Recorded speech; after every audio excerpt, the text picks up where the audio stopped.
Москвада кыздар үчүн элди чогултуп, ой пикир айтып чыккан жигиттер. Силерге эмне жок? Москвада зорго жашап жүрсөк иштеп, анан силер элди чогултуп, менттердин көзүнө көрүнбөй эле койгулачы. Эми бул ишти териштире баштады. Эми силерге да, бизге да кыйын болобу дейм да. Жаман иште иштеген кыздардын күнөөсүн мойнуңарга аласыңарбы? Ар ким өзү билет эмне жумуш кылат, өз күнөөсүн аркы дүйнөдө өзү тартат.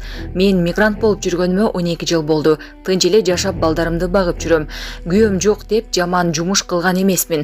Ошондуктан элди чогултпай, көзгө ташталбай, жакшы эле жашагыла деп жазат Facebook колдонуучу Айда Улан кызы. Орусияда кыргыз сойкулар көбөйүп кетти. Мигранттардын видео кайрылуусу боюнча милиция тактоо жүргүзүп жатат. Социалдык тармактарда Орусиядагы кыргызстандык мигранттар Орусияда жашаган мекендештерин сойкулук менен алектенбөөнү талап кылган видео пайда болду. Видеодо эркек кишилер Москвада кыргыздын жеңил ойлогу аялдары көбөйүп жатканын айтышат.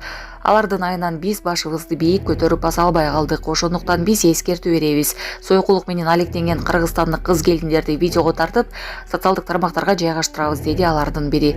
Жарандардын тобу кайрылган видео боюнча Ички иштер министрлиги маалымат таратып, тактоо иштерин жүргүзүп жатканын билдиришти. Ошондой эле толук маалымат берилерин убадалашты. Булак Назар Ньюс KG. Сонун жаңылык. Сиз билген жана ишенген Умбем клиникасы эми сизге дагы да болсо жакыныраак болду. Анткени бизде жаңы филиал ачылды. Андыктан келип, өзүңүздүн жана жакындарыңыздын ден соолугуна кам көрүшүңүздү сунуштайбыз. Биздин жогорку даражадагы дарыгерлер төмөндөгү адистиктер боюнча кабыл алат: стоматология, гинекология, терапия, лор, хирургия, педиатрия, урология, УЗИ жана башка адистиктер. Лабораториялык анализдин 5000ден ашуун түрү алынат. Жогорку даражадагы стерилизациялоо. Биздин дарек ВДНХ метросу, Кондратюка көчөсү 2. Телефон номерибиз 8925 103 22 55. Кабыл алууга алдын ала жазылып келүүңүздөрдү суранабыз. Умбем клиникасы. Сиздин ден соолугуңуз, биздин камкордук.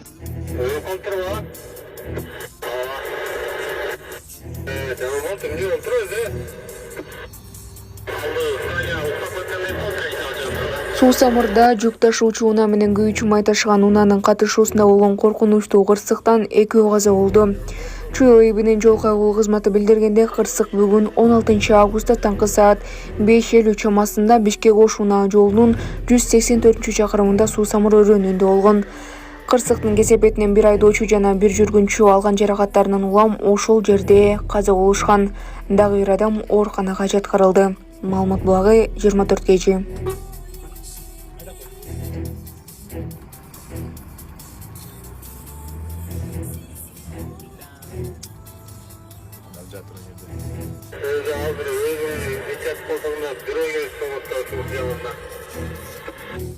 keçинеги машинагы? Ыссы көлгө эс алууга келген Абиба Иманалиева дайынсыз жоголду. Бишкек шаарынын 1949-жылы туулган тургуну Иманалиева Абиба Малаевна дайынсыз жоголду. Бул тууралуу анын жакындары билдиришти. Алардын айтымында Абиба Иманалиева 2024-жылдын 13 августунда саат 16:05 чамасында Ыссы көл районунун Карабой айылында жайгашкан Акун отелинен чыгып кеткен боюнча дайынсыз болууда. Ал эс тутумунун начарлоосунан улам жабыркайт. Бишкек шаарынан Ыссы көлгө эс алууга кеткен. Милицияга арыз жаздык, бирок табыла элек дешет жакындары. Дайынсыз жоголгон жаран тууралуу маалыматы барлар 0555 97 97 98. Уулу Исраилов Элгиз Асангазиевич. Телефон номуру аркылуу билдирсеңиздер болот. Булак турмуш KG. Америкада трак айдаган 38 жаштагы кыргыз аял каза болду. АКШнын Пенсильвания штатынын Карбон округундагы I-80 штаттар аралык автомагистралында жол кырсыгында 1986-жылы туулган жаран каза болду. Бул тууралуу Тышкы иштер министрлиги билдирди. Учурда соттук медициналык экспертиза дайындалып, анын жыйынтыгынан кийин маркумдун сөөгү мекенине жеткирилет. Америкалык медианын маалыматында аталган жолдо оор жүк ташуучу унаа катышкан кырсык 2 күн мурда катталган. Анда айдоочу тракты буруп жатып, даракты сүзүп алып, унаасы күйүп кеткен. Булак репортер KG. Индияда зомбулуктан өлгөн дарыгерге байланыштуу нааразычылык акция жүрүп жатат. Индиянын Калькутта шаарындагы мамлекеттик RG Кар атындагы ооруканасында дарыгер айым зордукталып өлтүрүлгөн. Ага байланыштуу Индиянын дарыгерлер ассоциациясы жалпы улуттук иш таштоо жарыялады. Бул туурасында чет элдик басылмалар жазышууда. Маалымдалгандай, 31 жаштагы аспирант кыз кызмат учурунда зордукталып өлтүрүлгөн. Жарым жылаңач дене 9 августта эртең менен оорукананын семинар бөлмөсүнөн табылган. Маалыматта кошумчалагандай, ал 36 сааттык нөөмөттөн кийин ошол жерде уктап калган.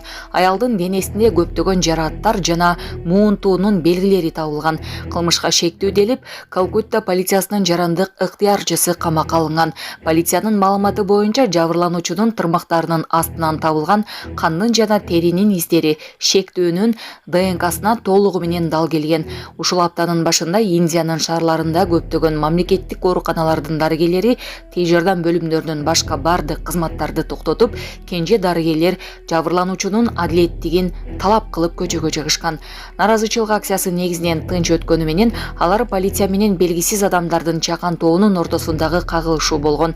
Анда дарыгер каза болгон ооруканага чабуул жасалып, тез жардам бөлүмү талкаланган. Чогулгандарды таратуу үчүн полиция көздөн жаш агызуучу газ колдонгон. Кагылышуу учурунда бир нече полиция унаалары жабыркаган.